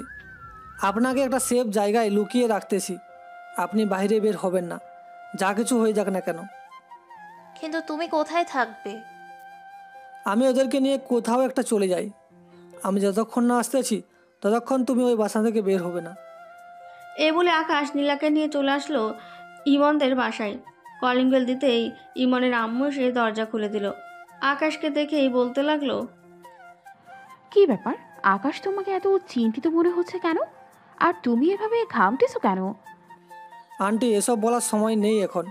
নীলা, তুমি ভিতরে যাও, আর আমি যতক্ষণ পর্যন্ত না আসতেছি ততক্ষণ পর্যন্ত তুমি বাইরে বের হবে না। এই বলে আকাশ নীলাকে ভেতরে দিয়ে চলে গেল অন্য একটা গলিতে। একটা বাড়ির ওপর উঠে গেল আকাশ। ছাদে দাঁড়িয়ে দাঁড়িয়ে দেখছে কোন গলিতে কতজন গুন্ডা আছে। যেই গলিতে কম গুন্ডা আছে ওই গলির থেকে ছুটতে লাগলো। পেছন থেকে একজন একজন করে মারতে লাগলো আকাশ। এদিকে নীলা বসে আছে সোফায়। ইমনের আম্মু এক গ্লাস লেবু শরবত এনে দিল নীলাকে আর বলতে লাগলো, জানি না আন্টি, হঠাৎ আমাদেরকে কয়েকজন গুন্ডা এসে গুলি করতে লাগলো। এটা দেখে আকাশ আমাকে দৌড়ে পালিয়ে নিয়ে এসেছে এখানে। কি বলতেছো এসব? তাহলে তো এখন ইমনকে খবর দিতে হবে। এই বলে ইমনের আম্মু টেবিল থেকে তার ফোনটা নিয়ে ফোন দিল ইমনকে। কয়েকবার রিং হতেই ইমন ফোনটা রিসিভ করলো। হ্যালো আম্মু, বলো। ইমন, আকাশের উপর হামলা হয়েছে। আকাশ এখন আমাদের বাড়িতে আশেপাশে আছে, তুই তাড়াতাড়ি করে আকাশকে বাঁচা। ঠিক আছে আম্মু, তুমি কোনো চিন্তা করো না। আমি পুলিশ ফোর্স এবং সেনাবাহিনী এখনই টিম পাঠাচ্ছি। রাখলাম এখন। এই বলে ইমনের আম্মু ফোনটা কেটে দিল। নীলার পাশে এসে বসতে নীলা বলতে লাগলো, আন্টি, আকাশকে আর আপনি আকাশকে চেনেন কি করে? ও মা, এই কি কথা? তুমি আকাশকে চেনো না? আকাশ হচ্ছে রাষ্ট্রপতি। মানে আপনি কী সব আবোল তাবোল বলছেন? আকাশ রাষ্ট্রপতি হতে যাবে কেন? আকাশ হচ্ছে আমার বাসার ড্রাইভার। ওয়েট, তোমাকে দেখাচ্ছি। এই দেখো ভিডিও। গত কিছুদিন আগে মিটিং হয়েছে, ওই মিটিংয়ে আকাশ রাষ্ট্রপতি চেয়ারে বসে ভাষণ দিয়েছে। তার মানে আকাশ রাষ্ট্রপতি? তাহলে সে কেন আমার বাসার ড্রাইভার হয়ে কাজ করে? হয়তো এখনো কোনো আকাশের উদ্দেশ্য আছে, তাই সে কাজ করতেছে। ইমনের আম্মু কথা বলতে লাগলো। এদিকে আকাশ একা করে সবগুলো গুন্ডাকে মেরে ফেললো। আকাশ হাঁটতে হাঁটতে ইমনের বাড়ির দিকে যেতে লাগলো। এমন সময় ইমন আকাশের সামনে এসে দাঁড়ালো আর বলতে লাগলো, আকাশ, তোর কোনো ক্ষতি হয় নাই তো? আম্মু আমাকে ফোন না দিলে আমি হয়তো জানতেই পারতাম না তোর উপর হামলা হয়েছে। আমার কোনো কিছুই হয় নাই। তুই এক কাজ কর, যত তাড়াতাড়ি পারিস বিমানবন্দর এবং অন্যান্য মাধ্যমগুলো অ্যালার্ট করে দে, কারণ যে কোনো সময় মন্ত্রী পালিয়ে যেতে পারে। মন্ত্রী আমাকে মারার জন্য লোক ভাড়া করেছে। তাহলে তো তোর উপর সব সময় নজর রাখতে হয়, কারণ যে কোনো সময় তোর উপর অ্যাটাক হতে পারে। আমাকে নিয়ে চিন্তা করিস না, চল এখন বাসায় যাই। আমি ডিউটিতে আছি, এখন বাসায় যেতে পারবো না। তুই বাসায় যা, আর সব সময় সাবধানে থাকিস। এই নে লাইসেন্স করা পিস্তল, এটা সব সময় তোর সাথে রাখবি, কাজে আসবে। আকাশ পিস্তলটা কোমরে গুঁজে নিল। বেশ কিছুক্ষণ পর আকাশ চলে আসলো ইমনদের বাসায়। কলিং বেল দিতেই ইমনের আম্মু এসে দরজা খুলে দিল। আকাশ ঘরের ভিতরে প্রবেশ করতে করতে বলতে লাগলো, আন্টি, নীলা সেফ আছে তো নাকি? হ্যাঁ নীলা, সেফ আছে। তুমি সোফায় গিয়ে বসো, আমি তোমার জন্য শরবত নিয়ে আসতেছি। আকাশ নীলার পাশে বসে পড়ল। এদিকে নীলা এক নজরে তাকিয়ে আছে আকাশের দিকে। কি বলবে বুঝে উঠতে পারছে না। বেশ কিছুক্ষণ পর ইমনের আম্মু আকাশের জন্য শরবত নিয়ে আসলো। শরবত খাওয়া শেষ করে আকাশ একটা দীর্ঘশ্বাস ফেলল। আকাশ, তুমি যে রাষ্ট্রপতি এটা আমার কাছ থেকে লুকিয়েছো কেন? এখন এসব বলার সময় হয় নাই। নীলা, চলো তোমাকে নিয়ে বাসায় চলে যাই, না হলে তোমার আব্বু চিন্তা করবে। আর একটা কথা, আমি যে রাষ্ট্রপতি এটা কাউকে বলবে না। এটা বললে আমার উপর অ্যাটাক হবে, সাথে তোমারও। ঠিক আছে, আমি কাউকে বলবো না। চলো তাহলে এখন। আকাশ ইমনের আম্মুর কাছ থেকে বিদায় নিয়ে চলে গেল নীলাদের বাসায়। কলিং বেল দিতেই নীলার আম্মু এসে দরজা খুলে দিল। নীলাকে দেখে জড়িয়ে ধরে বলতে লাগলো, নীলামা, তোর কোনো ক্ষতি হয় নাই তো?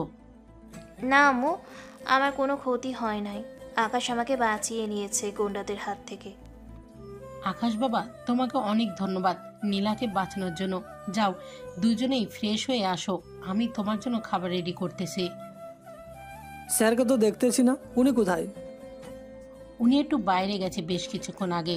তোমরা ফ্রেশ হয়ে আসো, আমি তোমাদের জন্য খাবার রেডি করতেছি। আকাশ আর নীলা চলে আসলো তাদের রুমে। ফ্রেশ হয়ে বসে আছে আকাশ। এমন সময় তার ফোনটা বেজে ওঠে। তাকিয়ে দেখে তার আব্বু ফোন দিয়েছে। কলটা রিসিভ করতেই ওই পাশ থেকে আকাশের আব্বু বলতে লাগলো, আকাশ, তোর উপর নাকি অ্যাটাক হয়েছে? হ্যাঁ আব্বু, আমার উপর অ্যাটাক হয়েছে, তবে এটা মন্ত্রী করেছে। আমাকে নিয়ে চিন্তা করো না, আমি সবসময় সেফ থাকবো। বাবারে, তুই মুখে বললেও তুই সেফ না। তুই একজন রাষ্ট্রপতি, তোর যদি কোনো কিছু হয়ে যায় তাহলে পুরো রাষ্ট্র সামলাবে কে বলতো? আমি তো আর আগের মতো চলাচল করতে পারি না যে আমি সামলাবো। তোর কাজ শেষ হলে বাসায় চলে আয়। আর কয়েকদিন পর বাসায় চলে আসবো, চিন্তা করো না আব্বু। রাখলাম এখন, পরে কথা হবে। এই বলে আকাশ ফোনটা কেটে দিল। বেশ কিছুক্ষণ পর আকাশ চলে আসলো নিচে। খাবার টেবিলে বসতেই কলিং বেল বেজে উঠল। কাজের লোক দরজা খুলে দিতেই ভেতরে প্রবেশ করলো মন্ত্রী। আকাশকে দেখে মন্ত্রী বলতে লাগলো, এই কুত্তার বাচ্চার জন্য আমার পরিকল্পনা পুরোপুরি সম্পূর্ণ করতে পারলাম না। নীলাকে মেরে ফেললে খেল খতম হয়ে যেত, কিন্তু রাষ্ট্রপতিকে কোথায় পাবো, সে তো কোথায় থাকে আমি নিজেও জানি না। এইসব ভাবছে মন্ত্রী। এমন সময় আকাশ বলে উঠল, স্যার, আপনি কোথায় ছিলেন এতক্ষণ? নীলা ম্যাডামের উপর হামলা হয়েছে, আপনি জানেন না নাকি? হ্যাঁ জানি, নীলাকে খোঁজার জন্য গিয়েছিলাম। পরে ইমনের কাছ থেকে শুনতে পারলাম নীলা নাকি তোমার সাথে বাসায় চলে এসেছো। ধন্যবাদ তোমাকে নীলাকে বাঁচানোর জন্য। ধন্যবাদ আমাকে দিতে হবে না, ধন্যবাদ আপনার গাড়িকে দেওয়া উচিত। ওই সময় যদি আপনার গাড়িটা না থাকতো তাহলে হয়তো দুজন মারা যেতাম। যাক, ভালোই হলো তুমি ছিলে নীলার সাথে। নীলা আজ থেকে তোর সাথে, আর বডিগার্ড বাড়িয়ে দিলাম। আব্বু, আমার সাথে বডিগার্ড বাড়িয়ে দিতে হবে না, আমার সাথে আকাশ থাকলেই হবে। আকাশ সবসময় আমাকে সেভ রাখতে পারবে আমি মনে করি। ঠিক আছে, আকাশ নয় থাকবে তোর সাথে। এই বলে মন্ত্রী চলে গেল তার রুমে। এদিকে আকাশও চলে আসলো রুমে। বিছানায় শুয়ে শুয়ে ভাবছে এসব কথা। এমন সময় আকাশের রুমে প্রবেশ করলো নীলা। নীলাকে দেখে আকাশ বলতে লাগলো, কি ব্যাপার, আপনি হঠাৎ এই রুমে কি করেন? আপনাকে ধন্যবাদ আমাকে বাঁচানোর জন্য। ধন্যবাদ দিতে হবে না এত, আপনি আপনার রুমে যান। যেটা বলেছি সেটা যেন মনে থাকে, আর একা একা কোথাও বের হবেন না বাসা থেকে। নীলা আর কিছু না বলে চলে গেল তার রুমে। এদিকে মন্ত্রী বিছানায় শুয়ে শুয়ে পা দুলাচ্ছে আর বলছে, যে করে হোক রাষ্ট্রপতির জায়গাটা এখন আমাকে দখল করতেই হবে। একবার যদি ওই চেয়ারে বসতে পারি তাহলে এই পুরো শহর আমি যেভাবে বলবো সেইভাবে চলবে। এইসব কথা বলছে মন্ত্রী। এমন সময় তার ফোনটা বেজে উঠল। তাকিয়ে দেখে শামসুল ফোন দিয়েছে। কলটা রিসিভ করতেই ওই পাশ থেকে শামসুল বলতে লাগলো, বস, আপনার শত্রু তো আপনার ঘরেই লুকিয়ে আছে, তাহলে আপনি কেন আমাদের বললেন তাকে মারার জন্য? শামসুল, তুমি কি আবল তাবল বলতেছো? আমি তো কিছুই বুঝতে উঠতে পারছি না। আমার শত্রু আমার বাড়িতে লুকিয়ে আছে মানে? মানে হচ্ছে রাষ্ট্রপতি আপনার বাড়িতেই আছে। রাষ্ট্রপতি যদি আমার বাড়িতে থাকতো তাহলে আমি তোমাকে সুপারি দিলাম কেন? তাকে মারার জন্য আমি নিজেই মারতে পারতাম। আকাশ হচ্ছে রাষ্ট্রপতি। আপনি হয়তো আকাশকে কখনো দেখেন নাই সামনাসামনি, আর দেখলেও তার মুখে মাস্ক পরা ছিল সবসময়। তার মানে আকাশ হচ্ছে রাষ্ট্রপতি। ঠিক আছে, তবে আকাশকে এখনই মারা যাবে না। আকাশকে যদি বাসায় মারি তাহলে অনেক বড় সমস্যা হয়ে যাবে। আকাশকে অন্য একটা জায়গায় নিয়ে মারতে হবে। হ্যাঁ বস, একদম ঠিক বলেছেন। আকাশকে অন্য কোথাও নিয়ে মারতে হবে। আকাশ যাতে কোনো কিছু বুঝতেও না পারে। কবে আকাশকে মারবেন আমাকে জানিয়ে দিন। আমি আমার পুরো টিম নিয়ে সেখানে উপস্থিত থাকব। ঠিক আছে, তবে আকাশকে মারার আগে মারতে হবে নীলাকে। নীলাকে মারলে আমি আরও খুব সহজে আকাশকে জায়গাটা দখল করতে পারবো। ঠিক আছে বস, কালকে যখন নীলা কলেজের জন্য বের হবে তখন আমরা আবারও হামলা করব তার উপর। আজকে তো কোনো রকম আকাশের জন্য বেঁচে গেছেন। মন্ত্রী কথা বলা শেষ করে ফোনটা কেটে দিল। এদিকে নীলা তার রুমে শুয়ে শুয়ে ভাবছে আকাশ কেন তাদের বাড়িতে ড্রাইভার হয়ে এসেছে, আর তার পরিচয় যদি জানতে পারে তাহলে কি হবে। এইসব হাজারো কথা ভাবছে নীলা। এমন সময় তার ফোনটা বেজে উঠল। তাকিয়ে দেখে ফারজানা ফোন দিয়েছে। কলটা রিসিভ করতেই ফারজানা বলতে লাগলো, নিলাম তারপর নাকি অ্যাটাক হয়েছে, তুই ঠিক আছিস তো? হ্যাঁ ফারজানা, আমি ঠিক আছি, তবে জানি না আবারও অ্যাটাক হতে পারে আমার ওপর। কি করব বুঝতে পারছি না ফারজানা। আমি তুই এক কাজ কর, তোর ড্রাইভারকে নিয়ে আমাদের বাসায় চলে আয়। পরে আমি না হয় আমার আব্বুকে বলে আরও সিকিউরিটি বাড়িয়ে দিব। আমার থেকে বড় বিপদে আছে আকাশ। মানে তুই সব কি বলছিস? আকাশ সামান্য একজন ড্রাইভার যে কিনা বিপদে থাকবে। সে কি এমন করেছে যে বিপদে থাকবে? সে সাধারণ কেউ নয়, সে হচ্ছে রাষ্ট্রপতি আকাশ চৌধুরী। আমি জানি না সে কেন আমাদের বাসায় সাধারণ একজন ড্রাইভার হিসেবে এসেছে। হয়তো তার কোনো উদ্দেশ্য আছে, তা না হলে সে কখনো এভাবে ছদ্মবেশ নিয়ে আসতো না। আকাশ যেই হোক না কেন, তোকে যেটা বলছি সেটা কর। তুই আকাশকে নিয়ে তাড়াতাড়ি আমাদের বাসায় চলে আয়, আর নয়তো আকাশকে নিয়ে তোদের বাসায় চলে যা। তোর ভালোর জন্যই বলছি। ঠিক আছে, আমি আকাশকে বলতেছি, দেখি আকাশ কি বলে। আকাশ যাই বলুক না কেন, তুই বুঝে শুনে এগিয়ে যা। নীলা আরও কিছুক্ষণ কথা বলে ফোনটা কেটে দিল। বেশ কিছুক্ষণ পর নীলা আবারও চলে আসলো আকাশের রুমে। এসে দেখে আকাশ ব্যালকনিতে দাঁড়িয়ে দাঁড়িয়ে সিগারেট খাচ্ছে। এটা দেখে নীলা বলতে লাগলো, এই বাসায় কেউ সিগারেট খায় না, সো আপনিও খেতে পারবেন না। সিগারেট ফেলে দেন তাড়াতাড়ি, সিগারেটের ধোঁয়া আমার একদম সহ্য হয় না। আকাশ সিগারেটটা ফেলে দিল। ওয়াশরুমে গিয়ে মুখটা ভালোভাবে ধুয়ে আবার চলে আসলো রুমে। তোয়ালে দিয়ে মুখ মুছতেছে, এমন সময় নীলা বলতে লাগলো, দেখুন, আমার মনে হয় আমি বিপদে না, আপনি বিপদে। আপনি প্লিজ আমাকে নিয়ে আমার বান্ধবীর বাসায় চলেন যাই, আর না হয় আপনাদের বাসায় চলে যাই। এখন এই বাসা থেকে বের হলে আমরা দুজনেই মারা পড়ব। সময় হলে আমি আপনাকে ডেকে নেব। আর হ্যাঁ, রাতে আপনার রুমের দরজাটা খোলা রাখবেন। যে কোনো সময় আমরা এই বাসা থেকে বের হয়ে যেতে পারি। ঠিক আছে, এখন তাহলে আমি যাই। এই বলে নীলা চলে গেল তার রুমে। রাত 9টা। খাওয়া দাওয়া শেষ করে সবাই যার যার রুমে চলে গেল। এদিকে আকাশ চলে আসলো নীলার মায়ের রুমে। এসে বলতে লাগলো, ম্যাডাম, স্যার কোথায় গেছে? তোমার স্যার তো বাইরে গেছে, বলেছে যে 1 ঘন্টার মধ্যেই চলে আসবে। ও আচ্ছা, আপনার সাথে কিছু কথা ছিল আমার। হ্যাঁ বলো, কি কথা বলবে? দেখুন, আশা করি আমাকে আপনি আগে থেকেই চিনে ফেলেছেন। আমি রাষ্ট্রপতি আকাশ চৌধুরী। আপনার মেয়ে নীলাকে বাঁচাতে এসেছি আমি, আর আপনার স্বামীকে ধরতে এসেছি, কারণ আপনার স্বামী মেয়ে পাচার এবং অন্যান্য খারাপ কাজ করে থাকে। হ্যাঁ, আমি জানি এইসব। এই নাও, এই চাবিটা রাখো। গ্যারেজের ভেতরে একটা গোপন ঘর আছে। ওই ঘরের ভেতরে অনেক টাকা এবং অনেক জিনিস আছে। ওইগুলো সরকারের হাতে তুলে দিতে চাই আমি। আর রাতের বেলায় তোমরা 2 তলা থেকে নিচে নামতে গেলে হয়তো ব্যথা পাবে।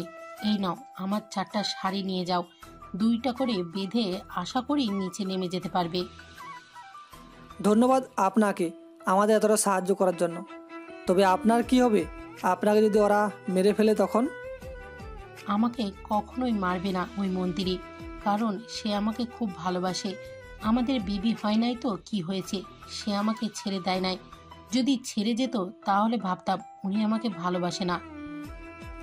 তবুও কিছু লোক হিংস্র হয়ে যায় এই টাকা আর আসনের জন্য। সাবধানে থাকবেন আপনি। এই বলে আকাশ চলে আসলো নীলার রুমে। শাড়ি দুইটা ভালোভাবে বেঁধে রেখে দিল ব্যালকনিতে, যাতে গভীর রাত হলেই আকাশ আর নীলা এই বাসা থেকে বেরিয়ে যেতে পারে। আকাশ তার রুমে এসে শুয়ে আছে। এমন সময় আকাশের রুমে প্রবেশ করলো মন্ত্রী। প্রবেশ করতে করতে বলতে লাগলো, আকাশ, কালকে তোমাকে নিয়ে একটা জায়গায় যাব। নীলাকে কালকে কলেজে নিয়ে যেতে হবে না।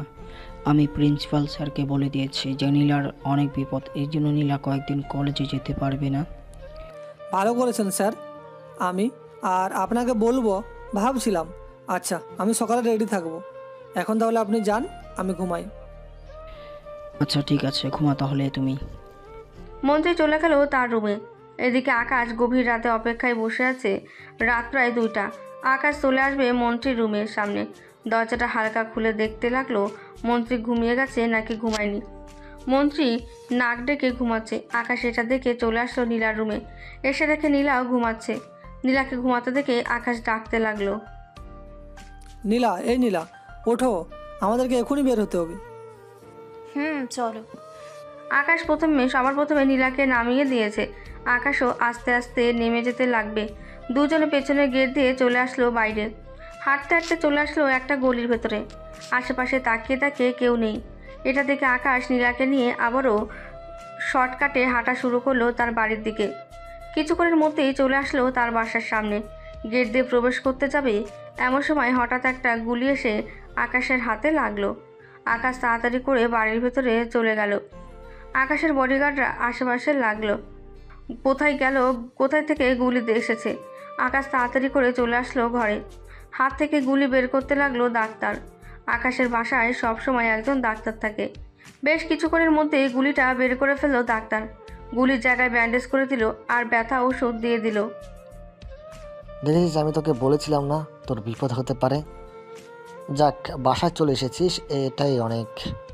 আমি মনকে ফোন দিয়ে বলতেছি যাতে মন্ত্রীকে ধরতে পারে। এখন না আব্বু, ওই মন্ত্রীকে ধরার আগে তার চেলাপেলাদের ধরতে হবে। আমি ইমনকে সব কিছু বলতেছি মন দিয়ে। আম্মু, তুমি নীলাকে একটা রুম দেখিয়ে দাও। নীলা, যাও, অনেক রাত হয়েছে, গিয়ে ফ্রেশ হয়ে ঘুমিয়ে যাও। আকাশের আম্মু নীলাকে নিয়ে চলে গেল একটা রুমে। এদিকে আকাশ ইমনকে ফোন দিল। কয়েকবার রিং হতেই ইমন ফোনটা রিসিভ করলো। হ্যালো আকাশ, তুই কোথায় আছিস এখন? আমি আমাদের বাসায় চলে এসেছি। তুই এক কাজ কর, তোকে একটা লোকেশনে পাঠাচ্ছি। এই লোকেশনে গিয়ে শামসুল এবং তার চেলাপেলাদের ধরে নিয়ে আয়। এরপর মন্ত্রীকে ধরলেই চলবে। ঠিক আছে, সকাল 10টার মধ্যে আমি শামসুল এবং তার চেলাপেলাদের ধরে ফেলবো। রাখলাম এখন। আর যদি কোনো সমস্যা হয় তাহলে আমাকে সাথে সাথে ফোন দিবি। ঠিক আছে, আমি সাথে সাথে ফোন দিব তোকে। এখন রাখলাম। এই বলে ইমন ফোনটা কেটে দিল। এদিকে আকাশ চলে আসলো তার রুমে। বিছানায় শুয়ে আছে চোখ বন্ধ করে। কখন যে ঘুম চলে আসলো আকাশ বুঝতেই পারছে না। সকাল 9টা। আকাশের ঘুম ভেঙে গেল। ফ্রেশ হয়ে চলে আসলো নিচে। এসে দেখে সকলে বসে আছে কিন্তু নীলা নেই। এটা দেখে আকাশ তার আম্মুকে উদ্দেশ্য করে বলতে লাগলো, আম্মু, নীলা কোথায়? সে এখনো ঘুম থেকে উঠে নাই নাকি? ওই তো আসছে। কিছুক্ষণ আগে আমি দেখে এসেছি। রাতে ঘুম হয় নাই, তাই হয়তো এতক্ষণ ঘুমিয়েছিল। সবাই বসে আছে খাবার টেবিলে। এমন সময় আকাশের ফোনটা বেজে উঠলো।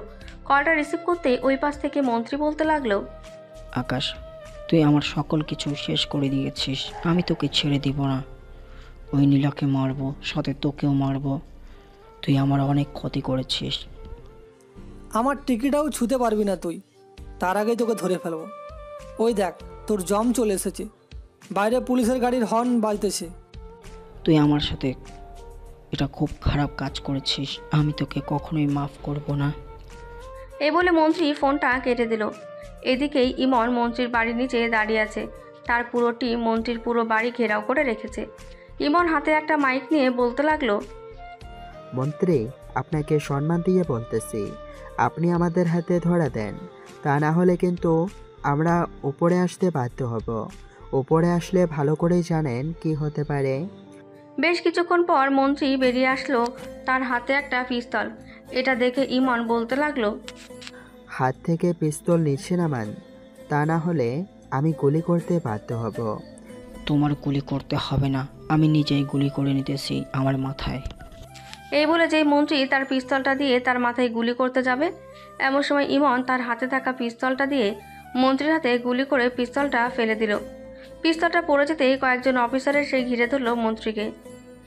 এখন চলেন, আমাদের সাথে থানায় গিয়ে না হয় সকল কিছু স্বীকার করবেন। এই বলে এমন মন্ত্রীকে নিয়ে চলে গেল বাসায়। এদিকে আকাশ গাড়িতে বসে আছে, উদ্দেশ্য পার্টি অফিস। বেশ কিছুক্ষণের মধ্যে আকাশ চলে গেল পার্টি অফিসে। গিয়ে তাকে সকলে বসে আছে। এটা থেকে আকাশ সবাইকে উদ্দেশ্য করে বলতে লাগলো, সরি, আসলে একটু দেরি হয়ে গেছে আসতে। আপনারা ভালো করে জানেন আজকে কি হয়েছে। আমি অনেকদিন ছদ্মবেশ ধরে মন্ত্রীর বাড়িতে ছিলাম। মন্ত্রী অনেক মেয়ে পাচার এবং অন্যান্য কাজে জড়িত ছিল। এসব জানতে পেরে আমি গোপনে তার বাসায় ড্রাইভার হয়ে দেখেছি এবং অনেক ইনফরমেশন পেয়ে তাকে ধরেছি এবং তার চেলাপেলাদের তাদেরকেও ধরেছি। আর বিশেষ করে একজন খুনি, যে কিনা মানুষকে খুন করতে একটুও তার হাত কাঁপে না। আশা করি আপনারা বুঝতে পেরেছেন কার কথা বলতেছি। শামসুলের কথা বলতেছি। আমি তাকেও ধরেছি। স্যার, এখন কি তাহলে মন্ত্রীকে তার পদ থেকে পদত্যাগ করে দিবেন, নাকি সে জেল খাটার পরেও আবার মন্ত্রী হবে? তাকে পদত্যাগ করানো হবে। আমি লেটার পাঠিয়ে দিয়েছি। আশা করি কিছুক্ষণের মধ্যে লেটার চলে আসবে। আর প্রধানমন্ত্রী, আপনার মেয়ে আমার বাসায় আসছে। আপনি আমার সাথে না হয় গিয়ে আপনার মেয়েকে নিয়ে আসবেন।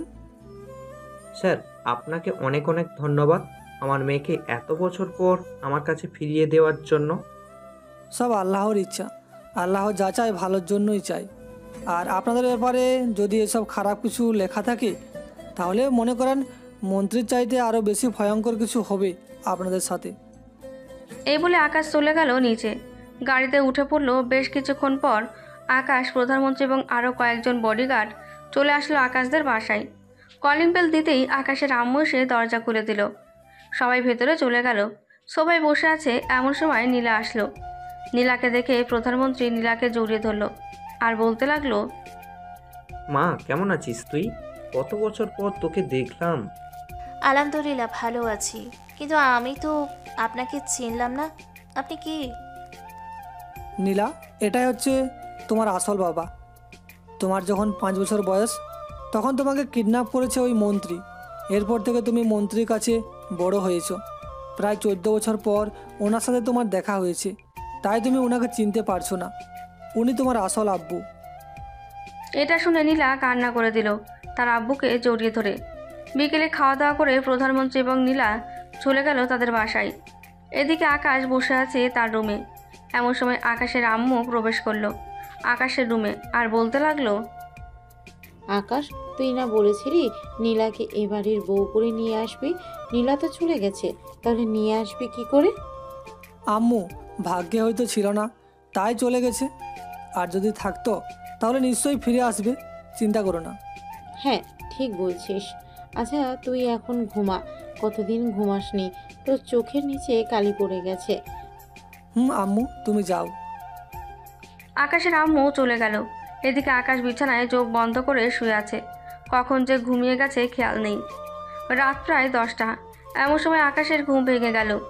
উঠে ফ্রেশ হয়ে রাতে খাওয়া দাওয়া করে বসে টিভি দেখতে লাগলো। দেখতে দেখতে এভাবেই কেটে গেল 7 দিন। এই 7 দিন নীলার সাথে কোনো যোগাযোগ হয়নি আকাশের। রাতে খাবার টেবিলে বসে আছে সবাই। এমন সময় কলিং বেল দিয়ে বাড়ির ভেতরে প্রবেশ করলো প্রধানমন্ত্রী, নীলা এবং নীলার আম্মু। তাদের দেখে সবাই খুশি খাওয়া দাওয়া করে সবাই বসে আছে সোফায়। এমন সময় প্রধানমন্ত্রী বলতে লাগলো, আকাশ, আমি তোমার কাছে একটা আবদার নিয়ে এসেছি। আশা করি তুমি আমাকে ফিরিয়ে দেবে না। কি আবদার বলেন, আমি রাখার চেষ্টা করব। আমি চাই নীলাকে তুমি বিয়ে করো। নীলাকে তুমি এতদিন যেভাবে আগলে রেখেছো, আশা করি সারা জীবন তুমি নীলাকে সেভাবে আগলে রাখতে পারবে। এটা নিয়ে আপনি আমার আব্বু আম্মুর সাথে কথা বলেন। ওনারা যা বলবে আমি তাই করব। নীলাকে আমাদের বেশ পছন্দ হয়েছে, সো আমরা চাচ্ছি না বিয়েটা দেরি করে দেওয়ার জন্য। আকাশ, তুই কি বলিস, বিয়েটাকে অনুষ্ঠান করে দিব নাকি এমনিতেই কাজী রেখে বিয়ে দিয়ে দেবো? আম্মু, তোমরা যেভাবে ভালো মনে করো ওইভাবেই বিয়েটা দাও, আমি খুশি হব। ঠিক আছে, তাহলে অনুষ্ঠান ছাড়াই বিয়ে হবে, কি বলেন বিয়ে সাহেব? হ্যাঁ, অনুষ্ঠান ছাড়াই বিয়ে হোক, পরে না হয় অনুষ্ঠান করে সকলকে জানিয়ে দেওয়া হবে। আজকে তো অনেক রাত হয়ে গেছে, কালকে না হয় বিয়ে দেওয়া হবে দুজনের। কালকে বিয়ে দেওয়া হবে দুজনের। সারা রাত আড্ডা দিল সবাই। পরের দিন সকাল 10টা। আকাশ আর নীলা খাওয়া দাওয়া করে চলে গেল শপিং মলে। বিয়ের কেনাকাটা করে বিকেলে বাসায় ফিরল দুইজন। আকাশ ফ্রেশ হয়ে বাইরে আসতে নীলা বলতে লাগলো, বাসর রাত তো করবো, বাসর ঘর সাজাবে না নাকি? বাসর ঘর তো সাজাবই, লোক খবর দিয়েছি, তারা কিছুক্ষণ পর চলে আসবে। ও আচ্ছা। দুজন ফ্রেশ হয়ে কথা বলতে লাগলো। রাত 9টা। খাওয়া দাওয়া শেষ করে বসে আছে সবাই। এমন সময় কলিং বেল বেজে উঠল। আকাশের আম্মু দরজা খুলে দিতেই কাজী এবং ইমন বাড়ির ভেতরে প্রবেশ করলো। কিছুক্ষণের মধ্যেই তাদের বিয়েটা হয়ে গেল। সবাই কথা বলছে, এমন সময় ইমন বলতে লাগলো, বিয়ে তো করে ফেললি, এখন তাড়াতাড়ি বাচ্চা নেওয়ার প্ল্যান কর। হ্যাঁ, তা তো করতেই হবে, তা না করলে চলবে নাকি? এই বলে সবাই মজা করতে লাগলো। রাত প্রায় 1টা। সবাই বসে আড্ডা দিতেছে। এমন সময় নীলার আম্মু বলতে লাগলো, আকাশ, নীলাকে নিয়ে রুমে যাও, অনেক রাত হয়েছে। ঠিক আছে আম্মু, যাইতেছি। এই বলে আকাশ নীলাকে কোলে তুলে নিয়ে সিঁড়ি বেয়ে ওপরে উঠতে লাগলো। দরজা ঠেলে ভেতরে এসে নীলাকে বিছানায় শুয়ে দিয়ে দরজাটা এসে লাগিয়ে দিল। আকাশ নীলার কাছে আসতে নীলা খাট থেকে নেমে আকাশকে সালাম করতে লাগলো। সালাম শেষ হতেই আকাশ নীলাকে কোলে তুলে নিয়ে লিপ কিস করতে লাগলো। আস্তে আস্তে করে আকাশ নীলার ঠোঁটটা তার দখলে করে নিল। লিপ কিস করতে করতে নীলাকে বিছানায় শুয়ে দিল। আস্তে আস্তে করে নীলার শাড়ি খুলতে লাগলো। নীলার পুরো শরীরে লিপ কিস করতে লাগলো আকাশ। বেশ কিছুক্ষণ এভাবে লিপ কিস করার পর নীলা আকাশকে উদ্দেশ্য করে বলতে লাগলো, আকাশ, এভাবে লিপ কিস করতে থাকবে নাকি আদরও করবে? এই তো বেবি, আদরও করবো এখন। এই বলে আকাশ আদর করতে লাগলো। দুজন না হয় আদর করতে করতে সুখের সাগরে ভাসতে থাকুক, আমরা না হয় বিদায় নিই। আজকের গল্পটা এই পর্যন্তই। আবারও দেখা হবে নতুন কোনো গল্পে। ততক্ষণ পর্যন্ত সবাই ভালো থাকবেন, সুস্থ থাকবেন। ধন্যবাদ।